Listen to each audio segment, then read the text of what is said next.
Seringkali kita menjumpai pembahasan atau pembicaraan mengenai speaker flat. Wah, speakernya kurang flat. Wah, itu bukan speaker flat.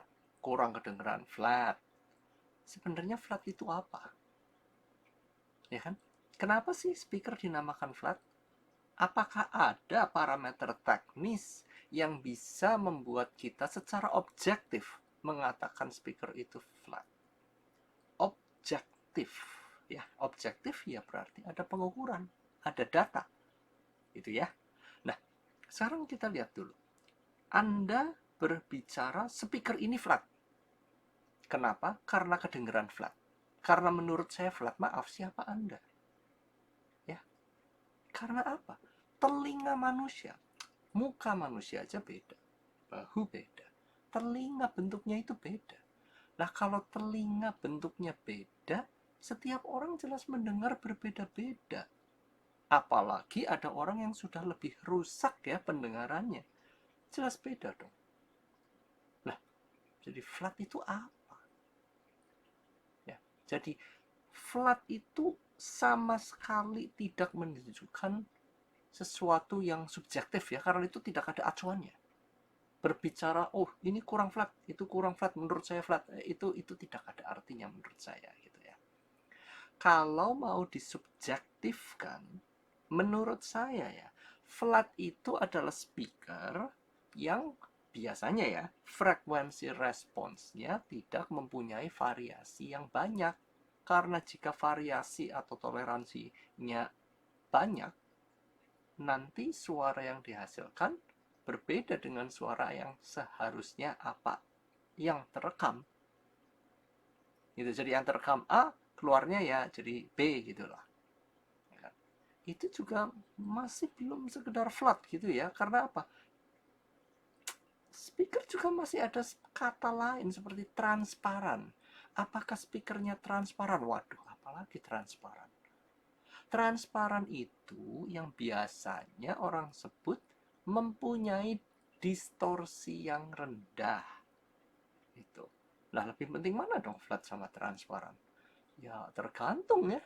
Flat juga sama sekali nggak bisa diambil satu pengertian saja gitu. Jadi kalau kita bicara secara subjektif, secara pendengaran, tidak ada berhentinya, tidak ada berhentinya. Orang bilang studio monitor flat. Lah, berarti kalau saya mengeflatkan speaker corong gitu, yang ada corongnya gitu, yang misalnya seperti brand Toa gitu ya, buat ngomong halo halo halo seperti itu, kalau saya flatkan itu, hasil datanya flat, nggak kedengeran flat. Nah, jadi pertama mari kita buang pemikiran flat sebagai suatu hal subjektif untuk dijadikan sebagai suatu acuan gitu ya. Nah, dari buku saya, pengambilan dan pemahaman data teknis loudspeaker, ya, ini saya bahas juga mengenai ini. Nah, contoh ya ini di halaman 112 ini. Ya, ada speaker nih, dua pengukuran speaker. Yang satu naik turun nggak karuan. Yang satu, nah, datar atau flat. Ya kan, lihat yang grafik bawah kan lebih flat. Berarti kita mengerti dong, flat itu sebenarnya mengacu ke mata, bukan ke telinga.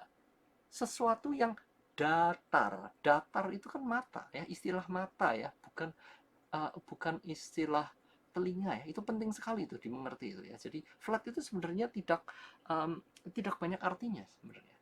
Hanya kelihatan datar saja. Nah sekarang gini, atas sama bawah ini lebih bagus mana? Ah, mana yang lebih bagus? Orang ini data yang sama.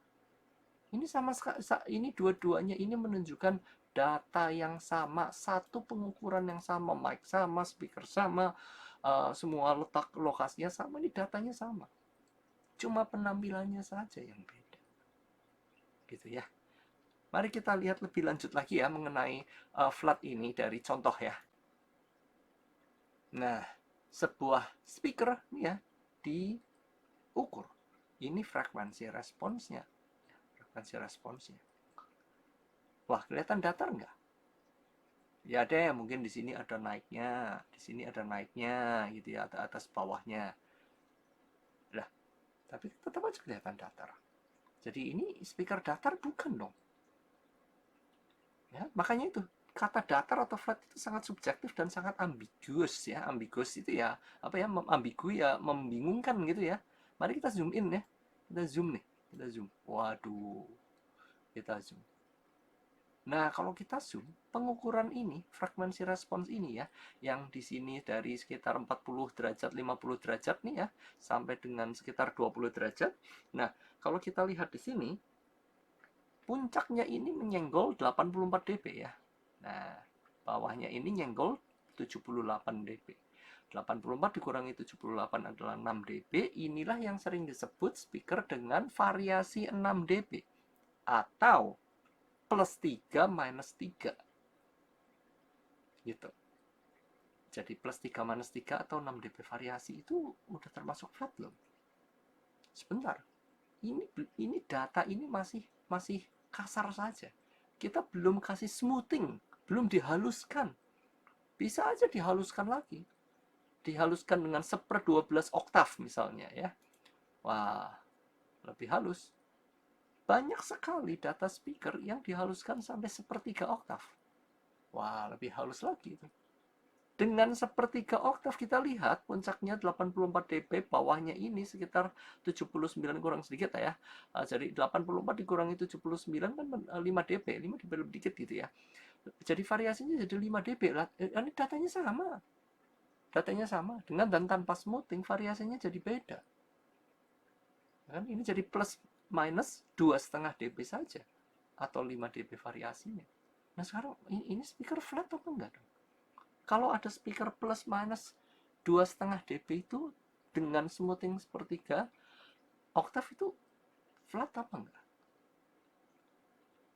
Mari kita lihat contoh lain ya. Contoh lain ini ada pengukuran lain ya, pengukuran lain. Wah, ini ya. Wah, kalau di zoom out ya, di zoom out nih ini sumbu Y-nya dibanyakan ya kelihatan datar ya. Ini kalau dilihat dari dekat, wah, wah kedekatan ya kayaknya. Kita buka dikit deh. Nah, atasnya tidak sampai 86, bawahnya di atas 83 sedikit, anggap aja 86 sampai 83 lah. Ya. Jadi ini sepertiga oktav smoothing ini ya, plus minus 1,5 dB. 1,5 dB plus minusnya. Ya kan? Karena ini 3 dB sampai 6 dB. Atau 3 dB atau variasinya bisa dibilang 86 dikurangi 3 yaitu 3 dB variasi. Mari kita lihat smoothing yang beda. Wah, smoothing perlu atau tanpa smoothing deh, tanpa smoothing. Wah, tanpa smoothing ini 86 dB. Bawahnya 83 ya masih deket lah, masih sama lah. Bisa dianggap ini plus minus 3 dB. Gitu. Maaf, 3 dB variasi atau plus minus 1,5 dB. Nah, speaker ini plus minus 1,5 dB. Speaker ini tadi plus minusnya sekitar dari 5 sampai 5 dB ya, 5 dB. Jadi ini variasinya 5 dB plus minus 2,5 dB. Dengan demikian kita bisa menyimpulkan secara objektif bahwa pada posisi pengukuran itu kita nggak tahu ya pengukurannya di mana. Saya kan nggak kasih tahu deh pengukurannya di mana, ya kan?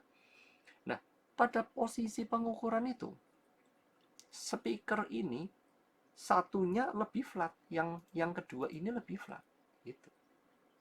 Nah, dengan ini kita bisa menggunakan kata flat atau datar sebagai perbandingan. Pertanyaannya, apakah kedua speaker ini suaranya flat? Ya tergantung macam-macam.